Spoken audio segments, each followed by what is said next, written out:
Every time I show off this Marble Queen pothos, you guys want to know, how do you water the moss pole without overwatering the soil? Now there's two ways you can go about this. For me, I actually chose to grow my plants in semi-hydroponics, and that means that any of the excess water that runs through the pole actually gets stored in the nutrient reservoir, so I can't actually overwater this plant.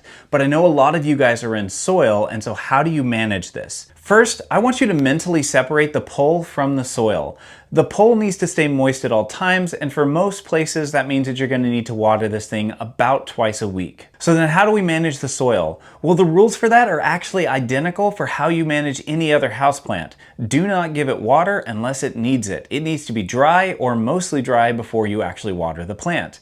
So that means that in the event that the soil is dry, you can water all the way down your moss pole and get the entire thing fully saturated. However, if it's your midweek watering or the soil just happens to still be wet, you need to make sure that you do not pour so much water into the pole that it overflows into the soil. So here's 3 tips in terms of how to manage this. You can mix and match these based on what works best for you. 1, you can swap out your soil for something really chunky like an orchid mix that's going to dry out in maybe 3 to 5 days, and then you can go ahead and just water straight through the pole at all times. 2, slow down when you're watering your pole. Take something like this, a little 9-ounce cup, drill some holes into the bottom of it, and fill this up. Let that drip through the pole, give it about a half hour, and then see if you need to add more water. And lastly, you can pick yourself up one of these. These little squeeze water bottles are great when the pole gets too dry. When moss is dry, it has a tendency to drip off the sides, which can cause overwatering in your soil.